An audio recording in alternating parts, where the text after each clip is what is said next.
So the missionaries emphasized education for backward communities. They also emphasized English education.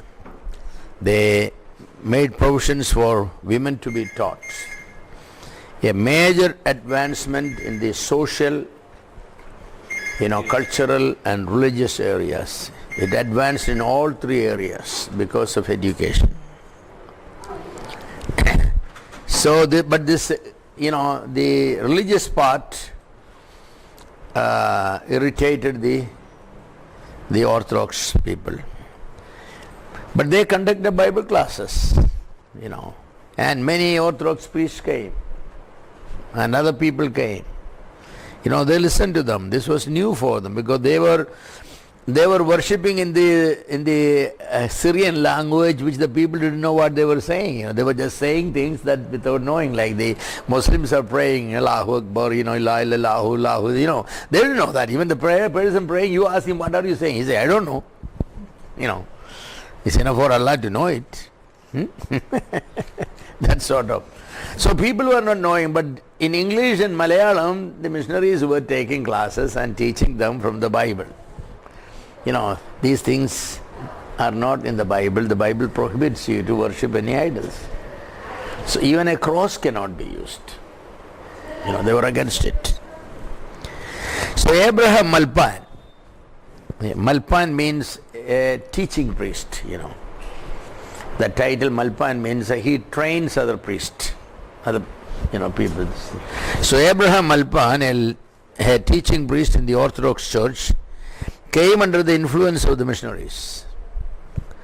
He also began to teach against Mary worship. He learned it from the missionaries. So he taught against Mary worship, against other mediators than Jesus Christ. He, taught against prayer to the dead people, chatam, and so many things. At present, when he started those ministries, of course, a lot of people, he was a Malpan, a leading priest in the Orthodox church. Therefore, there were people who were listening to him. And he, for the first time, conducted a worship meeting, or what they call Kurbana in the Malayalam language, in his church, in Maraman, And another Malpan also, Kaidel Givaris Malpan, he also joined Abraham Malpan in this Reformation. In 1837, Abraham Malpan led church worship at Maraman according to the new liturgy. He has written a new liturgy in Malayalam. Eventually, the movement of Reformation by Abraham Malpan led to the formation of the Marthoma Church, the Malangara Marthoma Church. The Anglican missionaries strongly supported him, Actually, some of those missionaries continued to conduct classes, for believers in the Orthodox Church, and many people. In Kerala and South India, the Anglicans, the Presbyterians, the Methodists and the Congregationalists, they all joined together and formed a CSI, Church of South India, Of course, in North India, they made the CNI. It happened in 1947. At St. George Cathedral in Madras on September 27, 1947, the merger took place. So today, we don't have the Presbyterians and the Anglicans and the Methodists and the Congregationalists in South India, but we have the CSI Church. CSI Church is a major denomination in South India, and CNI is in the North India. Yes. The Basel Mission, Basel Mission is basically from Germany. The Basel Mission merged with the CSI later. Dr. Gundert was a Basel missionary. He made great contributions to Malayalam. He translated the Bible to Malayalam. Also made a dictionary and a grammar book. In 1854, he published his New Testament at Talassery. In 1859, he published the whole Bible. Later, the Bailey's Bible and the Gundert Bible were edited and combined as one whole Bible and published in 1910. by the Bible Society, the Bible Society of India in Madras. The Madras Auxiliary published it. Today, of course, the Bangalore is the headquarters for the South Indian Auxiliary. The first Indian missionary of the Basel mission was one Reverend Yakub Ramavarma. Have read about him? He was from the royal family of the Cochin royal family. He was the first, major convert. Reverend Yakub Ramavarma. He was from the royal family. He got converted. Not only he converted, he published his testimony, as a booklet. That is the first biography in Malayalam language. It is still available. It's still available. You can buy it. V. Nagel was a Basel missionary, came from Germany. You heard of Nagel? What do you know about him? Some missionary activity. Some of his songs are very famous. Samaya Radhatil. That is Bas Nagel's song. There are many songs like that, very popular songs. We sing at least when we take for the funeral. Yes. So he came in the north of Kerala, and then he left the Basel mission and he joined the brethren. He came to Kundangulam. From Kundangulam, of course, he started an orphanage there. In Trichur, he started a girls' orphanage. And, Nagel contributed many Christian Malayalam songs and also some books he has written. So the brethren work started very early, in India. The Baptist movement, of course, William Carey was the first Baptist missionary in India, we know. Today there are number of Baptist groups in India. Even in Kerala there are Independent Baptist, Southern Baptist, American Baptist, the Northern Baptist, the General Association of the Regular Baptists. There are so many Baptists. They said there may be at least 50 different Baptist denominations in America, in the world. Not all of them there, but many of them are in Kerala.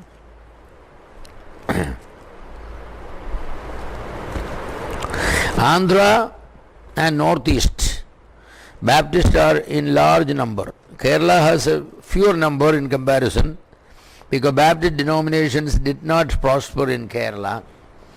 The Brethren and Pentecostals prospered. Therefore, Baptists in between, they didn't have much room. They didn't have that much to contribute, different from these people. The extremes prospered, Brethren and Pentecostals. Yeah, the Brethren and Pentecostals, both. The Brethren first came, then the Pentecostals. So, they didn't have much room. And interestingly, every Baptist is an ex-Brethren. They went to America to study Bible and they came back as a Baptist. That's a simple story. Every one of them. Yes, every single one. There are 16 different Baptist groups in India. That many, yes. But the Baptists are a major group. As I said, the Northeast Baptists are the major ones.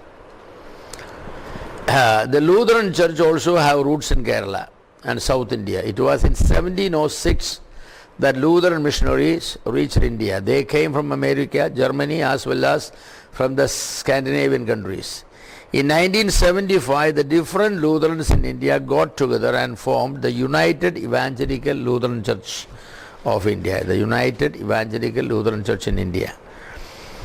Only 9 church groups they had, but now they have 15 church groups, not churches but church groups. Chennai is the headquarters. They have 15 lakh members, most of them in Tamil Nadu, especially in the Nagarjuna district. Lot of Lutheran churches are there. Yes.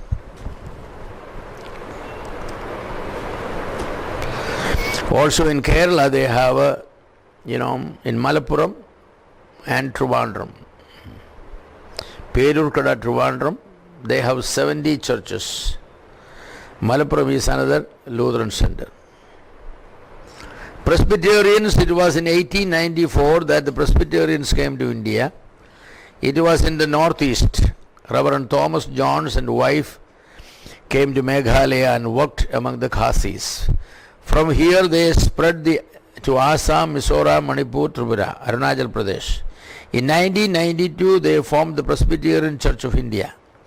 They have a total of 2,568 local churches and 8,23,456 believers, as of the last census. So they are a sizable size, They also have 580 pastors. There are no Presbyterian church in Kerala. There's not a single one. Those few in other parts of South India, they merged with the CSI in 1947. So there are no separate, Presbyterian church. The Methodist, it was in 1856 that the Methodist movement came to India. American missionary William Taylor is the one who conducted revival meetings in different places. In 1870, 2 more lady missionaries joined him. Today there are many believers. The major works were done in Bangalore, Bareilly, Mumbai, Delhi and Hyderabad. They have 825 parishes, 702 pastors and 6,56,500 members. So the Methodists are a large group, they are a large group. Again, there are no Methodists in Kerala. Very interesting that not every denomination has taken their roots, because in Kerala, the Orthodox and the movement, that's the original, they were from the 3rd century at least, the Orthodox have taken the roots. And then through the Reformation, of course, the Marthomites came. Then the other groups came were the Brethren and the Pentecostal. They were purely the Reformation groups. And because of that one, the semi kind of, the Methodist and the Presbyterians were neither completely the ecclesiastical churches or completely the evangelical churches. They were in between. Such churches could not take root in Kerala very easily. Pentecostal church is part of the Reformation, yes, only because the Pentecostalism came only after even some of these Brethrenism came, The Reformation all came from the Roman Catholics. The Roman Catholics came, the Lutherans, the Presbyterians all came. The Assemblies of God and all that came from that only. From the Orthodox, the only Reformation came was the Marthoma. From the Marthoma, the Evangelical. Of course, in Kerala, the Brethren came from the Marthoma. The first Brethren meeting in Kerala was 4 Marthomites got saved. So that's a little bit different than the Brethren in other places. Like the Brethren in Andhra and other places were purely, from, anybody they preached. But here it was different. The Salvation Army, heard of Salvation Army? Yes, who started it? William Booth, yes. William Booth was originally a Methodist in England. He began the Salvation Army in 1865. Why is it called Salvation Army? For 2 reasons, they say. First, the aim of Booth was to save as many people as possible. So Salvation Army. He wanted an army of saved people. The second reason he gave was to give military type discipline and care to members of the Salvation Army. The discipline and the care. The military care, take care of their soldiers. Same way he wanted every member of the Salvation Army to be taken care of and systematic discipline. So everything, the organization was according to the military, and they have avoided Lord's Supper and baptism both. They don't have Lord's Supper and baptism because they felt that these 2 things keep people away from coming to Christianity, If there is no baptism, people get saved. Problem comes when you baptize people. And of course, Lord's Supper you don't want, because if there is no baptism, there cannot be the Lord's Supper. So he avoided both. And he organized the whole thing. Every believer is a member of the army. Yes. In the army style of organization, the top person is called the general. So William Booth is called General Booth. The work in India began in 1882, September 19th in Bombay. A man called Frederick George Tucker was the leader. In 1882, he went to England and joined Salvation Army. He was not Salvation Army man here. He went back and joined the Salvation Army, and then he came back. He changed his name to Fakir Singh. He wanted an Indian name, Fakir Singh. He returned and started the work. Today there are 6 divisions of the army: Calcutta, Madras, Mumbai, Trivandrum, Delhi and Tirunelveli. They are the headquarters of these divisions. It was in 1892, work started in Kerala. Kerala has 11 divisions with 500 local units. There are about 1 lakh members. Salvation Army's work is in 107 nations in the world. So it spread, really spread. In India there are total 2,92,315 army members and 3,223 army officers. There was a time these people were doing a lot of evangelism. Salvation Army people does not do any more evangelism today. Now it became a social organization. They still run many hospitals, many schools and charitable work. During the Christmas time they will ring the bell and collect money. Especially in America and all, you can see that every corner of the street there will be a ringing of the bell in the December. They collect as much money from people to help the poor. That's there, I have not seen Salvation Army people doing any evangelism at all. Actually they come different Christian homes to collect money. They will say, we have a project helping the leprosy people, so we want to collect 50 lakhs. So do a contribution, They use that money for a social work. They are doing good social work. So, as a social work group, they are excellent today. I have nothing against them. But as far as the gospel is concerned, they don't do. There was a time they will do the gospel, evangelism very well. When Salvation Army people stand in the whole uniform, the band, and they have like the military, the band, they will sing very beautifully with all the instruments. The bugles and the drums and the violin, everything they sing, and I still can remember in my childhood, they will be conducting open air meetings and they preach the good gospel. They don't do it anymore. Of course it may be difficult to do today, I don't know, but they stopped it.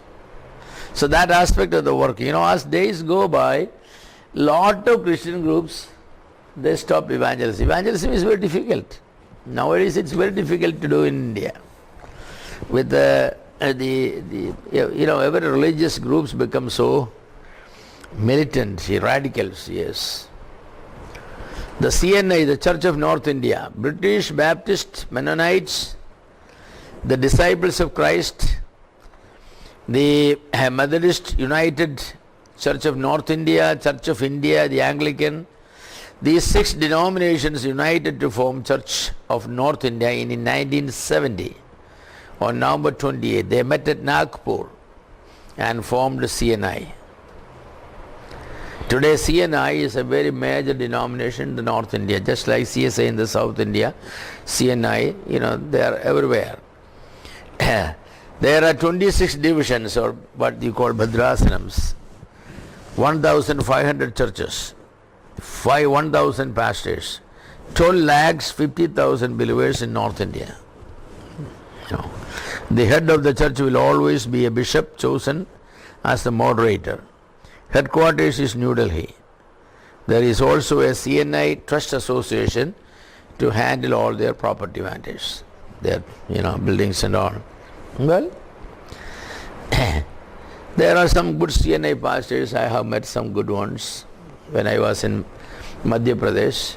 They were good godly men, But I have also met some who are not even born again. They don't believe in Bible or anything. They just, The CSI and the CNI are very rich because when the Britishers were here, for the British officers, like the railways were completely managed by their people. So every railway junction they will have a major, mission quarters and a large church and sometimes hundreds of acres of land. So all that property became the property of the CSI and the CNI.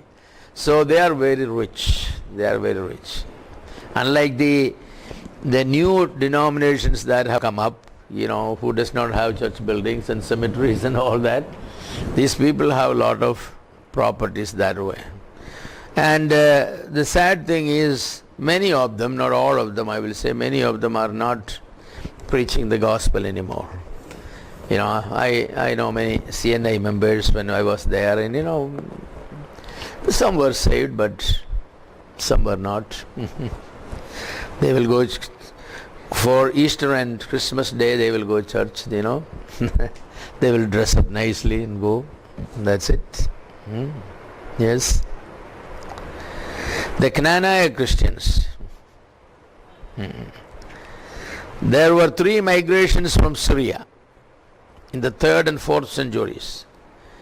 One Canaanite came to Kerala in AD 345 with 400 Christians to Kodungalur. It is said that Canaanite was a businessman, and along with him came 2 bishops and 2 priests and few deacons. The word Kanana actually in the Syrian language means businessman. So Canaanite means, businessman Thomas. That's what it means. But however, something that, the word does not mean that, but it means Cana, where Jesus has performed the miracles, therefore he may have come from that place originally, It is not supported by any history anyway. Yes. When they came to Kodungalur and these people, the ruler of that time of the Kodungalur was a man called Chairman Perumal. He was very gracious to Canaanite and other people. He gave them a big area of land for settle down, free. You settle down. And also gave them permission to do business. In the 9th century, the Mahadevar area where they were living were attacked by other kings. And so these Canaanite people scattered to different places of Kerala, especially they migrated to the south. Rani, Kallisheri, Kottayam, and some of these places where they migrated. So today, Canaanite people are seen more in the southern part of Kerala, the mid Kerala, than in Kodungalur areas. There are very few there. After the Kuru Satyagraha we mentioned earlier, the Canaanites were divided into 2. One group accepted Pope as the head. The other went with the Jacobites.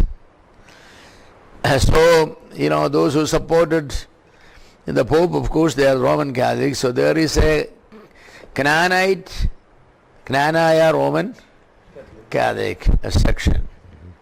In 1911, Pope Pius, he established Kottayam as a diocese for those Canaanite people, who were converted to Roman Catholicism, and they have adopted the Syro-Malabar wreath. You know what a wreath is?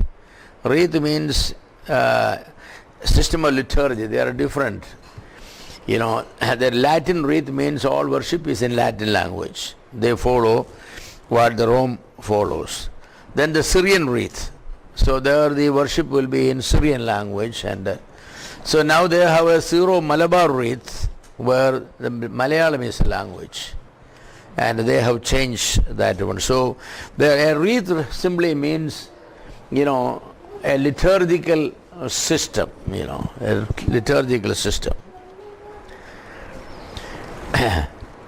The Diocese of Kottayam, there are 131,366 members in the Catholic wing. So it's pretty large. In 1910, the Patriarch of Antioch gave permission to form a Knanaya Jacobite diocese. Their headquarters is where? In Chingavanam, Kottayam district itself. They are with the Antiochian Jacobite, people. I don't know what their population, nobody gave me the number. I think the Orthodox wing is bigger than the Catholic, or which wing is bigger? I know the Rami, it's basically Orthodox. And I don't know which one is bigger. You don't know. Nobody is a Canaanite here. Me. You are. You don't know then. Which one is bigger? Catholic. So your parents are okay. You have anybody in your family who married a non-Canaanite? Yeah. You have. Are they still considered? No, they are not. So what do you do with them? Can they come home and all? Yeah, they can. My grandma's brother's wife is a Knanaya Jacobite auntie, and now she is considered as a Roman Catholic. Oh. I mean, Knanaya Roman Catholic. She was a Jacobite, but not married from any other non-Canaanite. No, yeah, I know they don't permit. I mean, some do now, but at a great cost. Yeah, yes. Yeah, in Kerala, I think the Knanaya community maintain their distinctions even now. They have many things that are unique. Their weddings and all, don't they have? Like cutting the hair and bathing the boy, and there are many. I have some Knanaya friends. Ask them. They're different systems. They're different. I never attended a Knanaya wedding because I'm not a Knanaya, so I would never get an invitation. Yes. Well, they may invite, I don't know. In office and all people work, so they may invite, but I never had an invitation.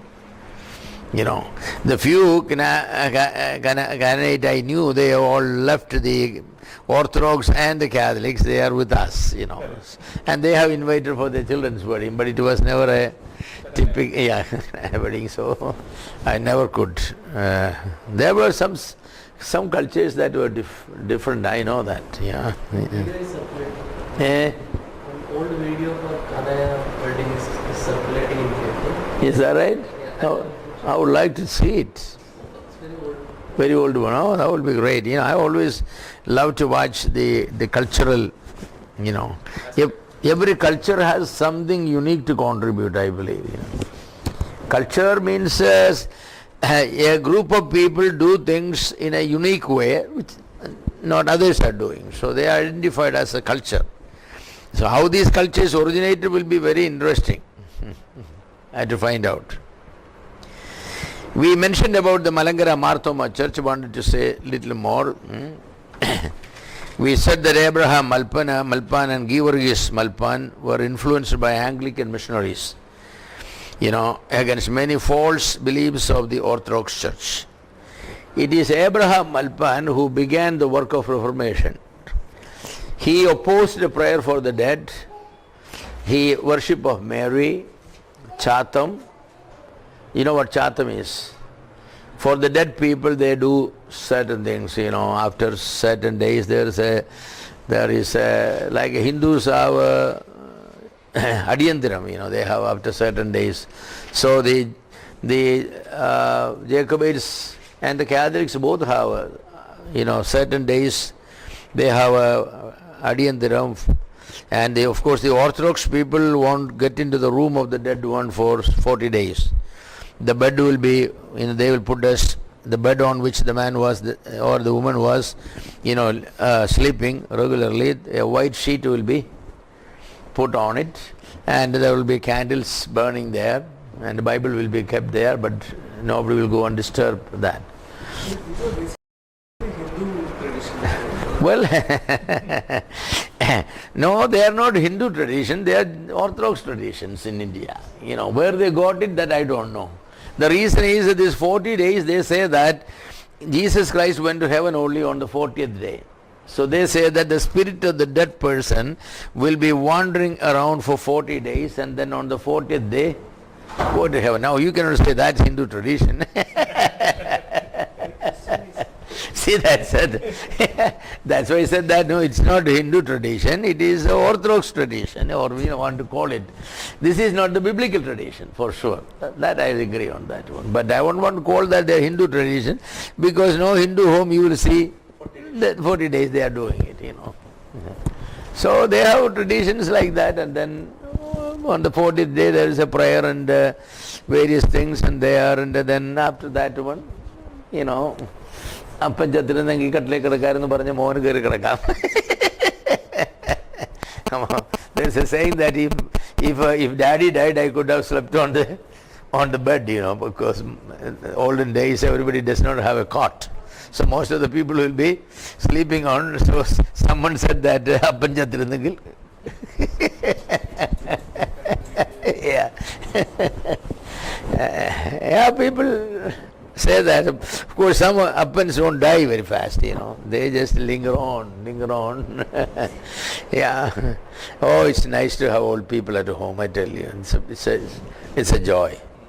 But, there comes a time when they cannot do anything, and they become a trouble in many ways, because, the toilet and everything is the bed and everything has to be taken, and you keep on doing it for how long? There is a time when you get tired.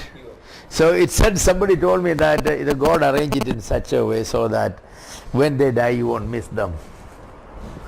And the daughter-in-law is already tired. He was taking 5 times washing him, changing his clothes 5 times, and the soiled clothes are washing. So when it is done for a year or two, her only wish is that appachane kartavanga. So when he dies, there is not a heartbreak. So maybe the Lord, I don't know, but I know I miss my parents, of course, missing not the right thing to say that. Most every day I remember about something, because my father was a man of prayer, so he will pray about a dozen times at least a day, sometimes for hours he will pray. So I can hear him praying for me and crying for me and all that. Even I was a good boy. Still he was praying for me. So it's nice to have a father who prays. The value of parents when they are good praying for you and they are good examples, it's great. But if somebody is a drunkard and all, that's another story, Anyways, so the Malangara, the Abraham Malpan opposed Chatham. He said, I tell people, don't go for Chatham. You are a believer. You don't believe in this nonsense. And they have prayer for the dead, for their souls. That's what Chatham is basically. Praying for Lord have mercy on him. And then they will feed everybody, And all that thing, I don't want to call it a Hindu because they don't have that system, maybe, I don't know. But where it came from, I don't know. And also, he insisted, Abraham Alpan insisted that God must be worshipped in a language that people could understand. What's the use of reading some prayer somebody wrote in the Syrian language, you write it down in the Malayalam letters and Syrian language, and you just read it, you don't know what you are saying it. Of course, God knows. A Malappuram Muslim was going to Saudi Arabia. He didn't know Hindi, he didn't know Arabic. So somebody asked him, you don't know the language, what will you do when you get there? How will you manage? He said, I have no problem.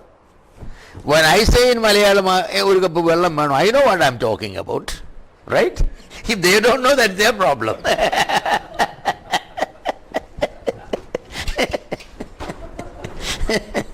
So that's what these people saying. I don't know what I'm saying, but at least God knows what I'm saying, that sort of. So anyway, Abraham Malpan said, pray in Malayalam for God's sake. I say, you pray in a language that you know what you are saying. Just mumbling, there is no sense in it. So he conducted the first worship meeting in Maraman church where he was, the priest there. And it became a major issue because he was still a member of the Orthodox Church, When you are a member of the Orthodox Church and you are training Orthodox priest, and without the approval of the bishop, you went and did things like this, man, you are inviting troubles.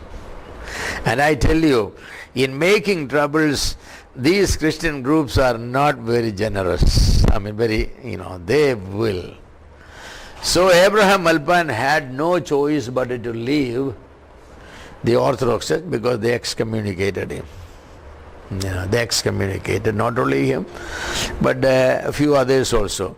So what he will do? Abraham Malpan made his brother's son, Matthews, as a bishop by sending him to Antioch, to the patriarch there, and he ordained him, gave him the name Matthews Mar Athanasius in 1843. So he made him the first bishop of the Marthoma Church. And then he made his own son also a bishop under the name Thomas Mar Athanasius in 1868, after another some 25 years, he made. Very soon many churches, actually sided with Malpan. There was court case, because one church has 100 people, families, 40 families wanted to go with Malpan to Marthoma Church, so what about the property? The Roman Catholics, all the property belonged to the bishop, the pope, all the property. There is no property. If you build a church at your own expense, church building, unless you write it and give it to the bishop, he will not sanctify it. You cannot conduct any meetings there. So in all over the world, all the properties belongs to the bishop. But in the Orthodox tradition, the properties belongs to the people. The people, The priests even don't have anything. The people, the families. So the properties belongs to the church buildings and all those things, schools and everything, they belong to the people. So when half of the people separate from a particular church, what about the property? This is our property too. So they have court cases, claiming for the property. Divide the property, give half to us. So that sort of. Or if the majority are moving, then say that the whole property is ours. You leave, the minority. So there were many cases. Some he won, some he lost. So there were many Orthodox churches, he got, that became the Marthoma Church. And the thing is, actually all the families that came to the Marthoma Church were the cream of the Orthodox Church. They were the cream of the Orthodox. Because these people had a respect for Bible and they wanted the truth. Therefore, naturally, they were the cream of the crops. So, Marthoma Church didn't have any anyone, who was not a good sheep to start with. One Gregson, a missionary from England, came to Kerala and he taught the priest of the Orthodox Church for a long time. He taught that child baptism is not biblical, that you have to take baptism after you are born again. So he was conducting classes, even now he is conducting classes in the Marthoma Church. Actually, Abraham Malpan was in favor of the believer's baptism, though the church did not make that changes, but the other bishops opposed. So Gregson was asked to go back. Actually, he came to preach at the Maharaman convention. He preached for a few years. Then, because of his teachings, he said every believer is a priest. The Lord's Supper should be celebrated among born-again baptized believers and so many things. So that means that it was almost going to. And of course, Gregson was a brother and missionary too. He is originally in England. So, they understood that these things are going very bad. Actually, one of the leading priests of the Marthoma church, is called Kumbaratachan. He accepted the teachings of Gregson. So he went and got baptized. He left the Marthoma church. And the first Brethren church was formed in Kerala, in Kumbanad. And 4 people. 2 of them were from one family, the Kumbanad family. My wife's grandfather was the first Brethren in Kerala. And this Kumbaratachan, called Maman. He was the second person. There were 2 other persons. So the first Brethren movement, they all came from the Marthoma church. The good thing or bad thing about the Brethren was that all the Brethren people came from the Marthoma church in the beginning. Basically all of them came. And the Marthoma church got the cream of the Orthodox. The Brethren got the cream of the Marthoma.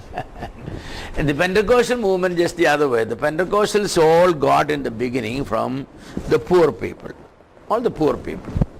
Nobody, no upper class man will join with them. Therefore, the Pentecostals had a bad name in the beginning, but that name changed. Now everybody, big, small, everybody goes to the Pentecostals. But there was a long time, Pentecostal was the church of the lower caste. But the Brethren was always the church of the upper caste. And that has created some problem too, because they are rich people and all that. They're so independent. They don't have the compassion that, they don't have any poor people they can support you. You have to have, the church must have poor, because the Lord said the poor you will always have. That's what the Lord said, the poor you will always. So if you don't have poor, then, you don't belong to that group that the Lord said the poor you will always have. So that sort of a compassion they don't have, And if somebody happens to be poor in the Brethren church, they won't get any compassion necessarily. And of course, when the Brethren movement came, a lot of people from the backward community also believed because of the missionary movement, but they had separate meetings. The Syrian Christian, these are called the Syrian Christian Brethren, and the Vanilla Brethren, because that's the usual flavor everybody has, right? From the lower class, they had separate meetings.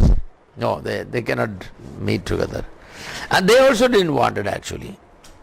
They were, first day the missionaries started having together, but then they came and said that no, we don't want to worship the Syrian Christians, because they had the inferiority complex or whatever maybe. They said we are not comfortable. So they separated. So the Marthoma church, was a very strong church. And then the Marthoma church started what you call the, they call in Malayalam the Sushesha Prasanga Sangam. That means the gospel preaching, association. They conduct the Maharaman convention. Did any of you ever gone to Maharaman convention? You never gone to? Heard of it. But that's the largest convention in the world.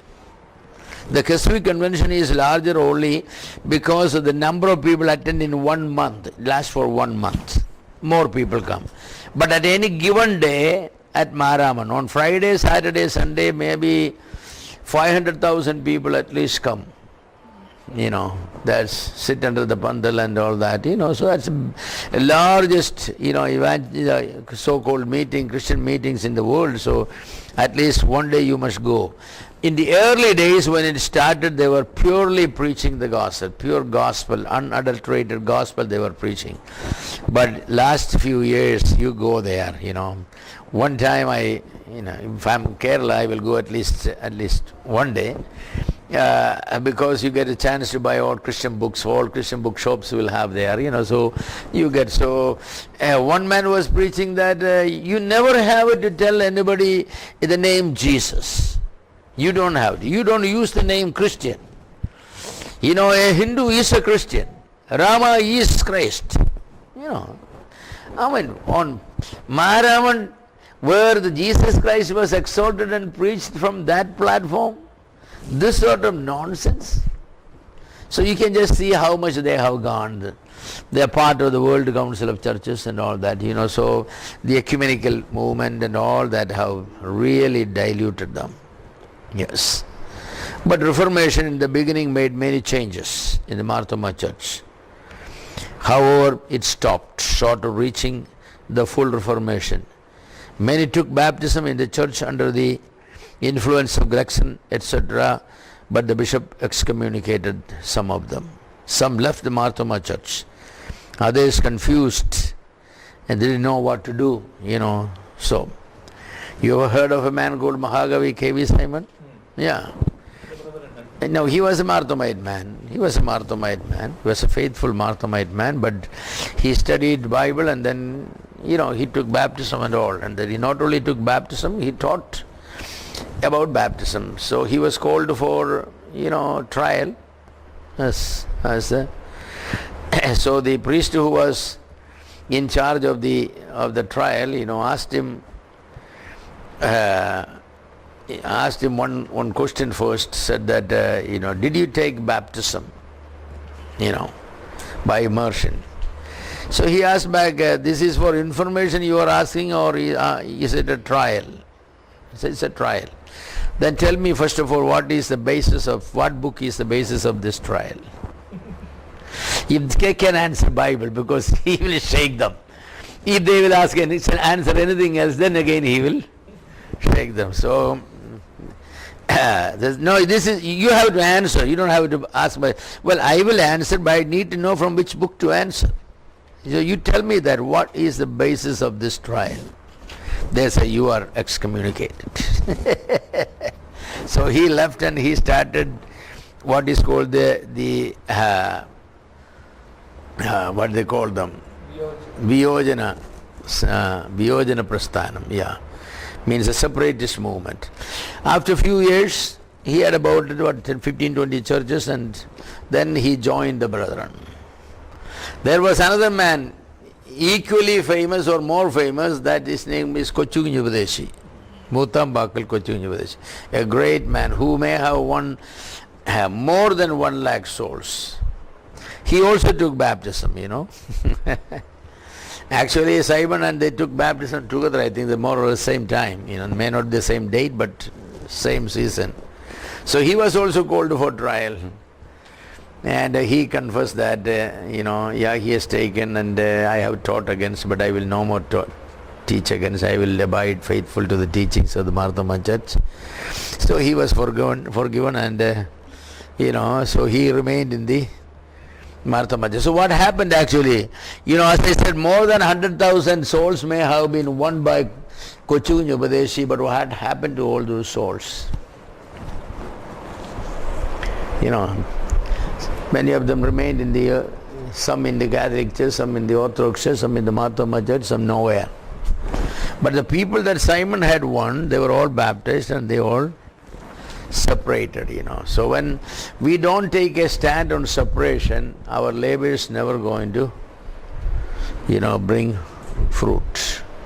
That's a major lesson that had been taught, Of course, Kochugunjupadeshi was a great man, and I have some of his genes because he was my mother's uncle. He was a great preacher, and I remember him, my earliest memory.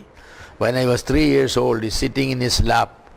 He is cutting sugar cane into small pieces and putting in my mouth. I can still remember.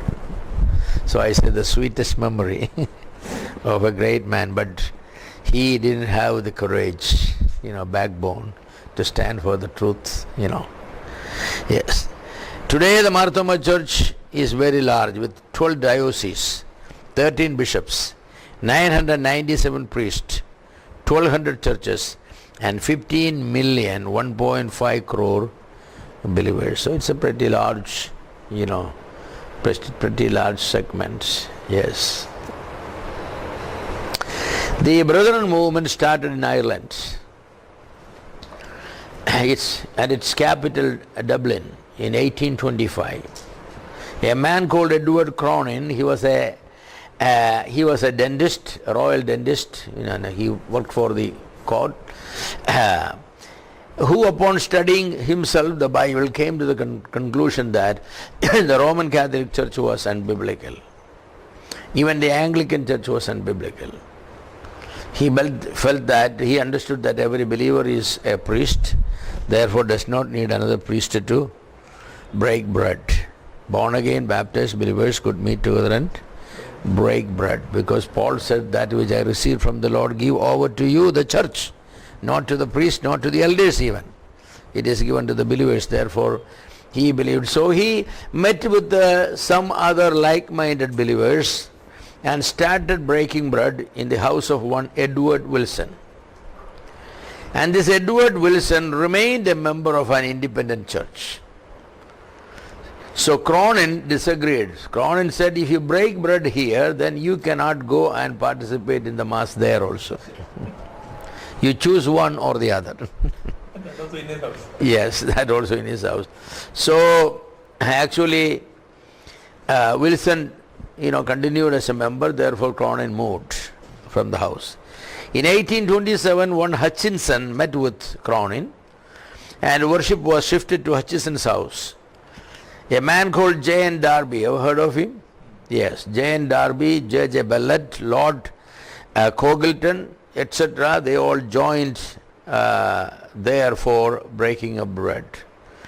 Some of the members maintained their membership in the early denomination. So it was decided in a meeting that only those who break away from all the denominations could break bread here.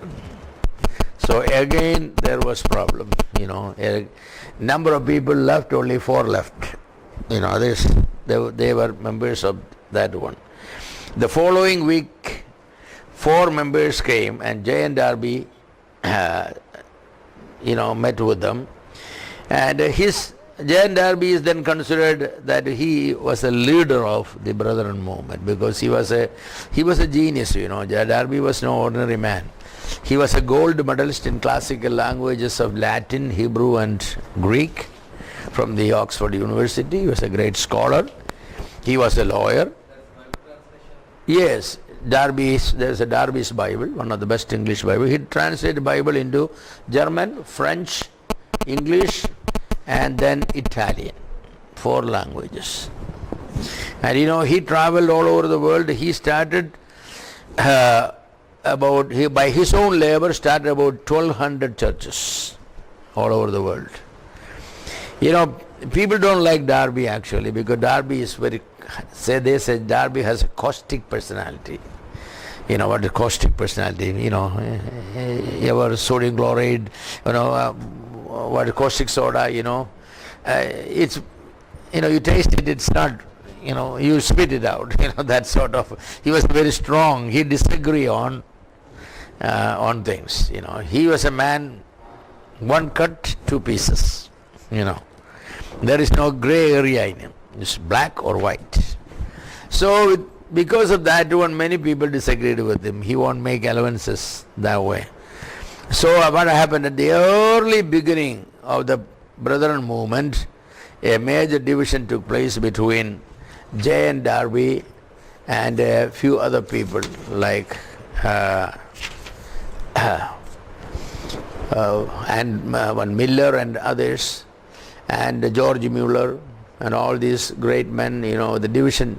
J.N. Darby went to what is today known as the exclusive brethren. Others went to the open brethren. For good or for bad, the exclusive brethren divided 11 more times. So Darby's attempt was blessed.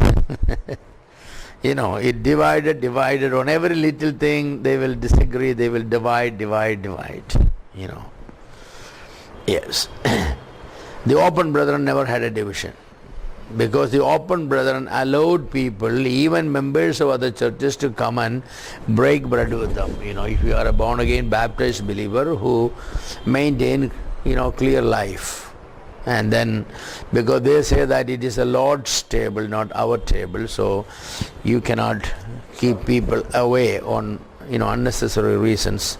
So, The Brethren Assembly in the West compared to the Brethren Assembly in the West is very open. Kerala Brethren are very closed. Actually, I think the Kerala Brethren are exclusive Brethren.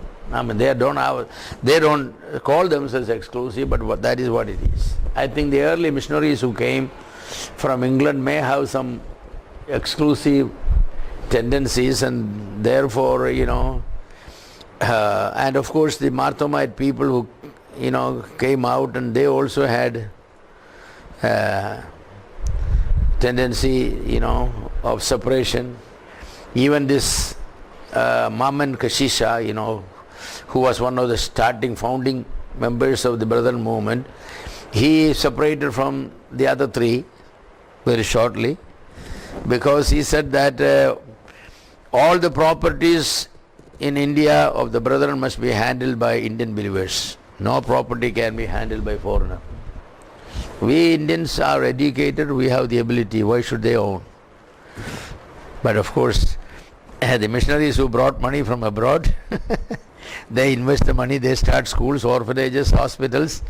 They are not readily going to give everything to the hands of the local. Of course, they gave, so they have disagreement, and therefore he went away and formed the Syrian Brethren. That's what the other is called simply the Brethren. He started the Syrian Brethren. now it is there? No, the Syrian Brethren are gone. They're all Brethren now. I know my father's father was Brethren, and my mother's father was Syrian Brethren. I remember. Yes.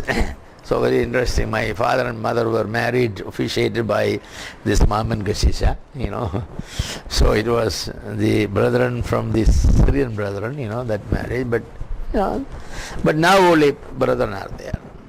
Only brethren. K.V. Simon has influenced these people. From the Viyojita Prasthanam, Simon later united with the brethren, and he brought the teaching of no ornaments for Christians and all, teaching by him. That became, this is only for Kerala Christians. All over the world, Christians use moderate ornaments. It's a matter of Christian freedom. If you don't want, you have to use. You don't have to use. If you want, you can use, but use moderately. But the K.V. Simon insisted that no ornaments, and therefore that became the standard. That became the sign of separation of the brethren from others. The Pentecostals came out, in Kerala Pentecostals came out of the brethren. K. Abraham was a brethren, he came out and started the Pentecostal. Therefore that doctrine was carried over. So in Kerala, you are a fundamental, very saintly Christian if you don't have any ornament. This become it's a kind of a symbol of brethrenism, that we don't wear ornaments. And they think that if you don't have ornaments, you are a very spiritual person, You can wear 50,000 rupees worth sari, but you cannot have 100 rupee worth gold, that sort of. So, today, of course, the younger generation, they have understood the hypocrisy of all that. So they start wearing some, But anyway, the Brethren movement, they spread. Some of the greatest scholars in the world were produced by the Brethren. As F. Bruce was known, the greatest scholar who lived in the 20th century was a Brethren man, William Kelly was one of the greatest scholars, William Kelly. And there is a chair for William Kelly. William Kelly is chair in the University of Oxford. William Kelly's chair, So he was a great scholar. There were many, Samuel Tregelles was a great New Testament, Greek scholar. He has a Tregelles Greek Bible. Everybody respect him. Respect him to the extent that when Greek scholars differ, struggleless view is always right. That's a saying. What does struggleless say? That's the right thing, because he was such a respectable scholar. The brethren have turned out very many. But the brethren in Kerala is a different matter. They somehow lost the respectability because of, extreme separatism, that sort of thing. So that problem is there. Anyway, we'll stop here at 10 o'clock. And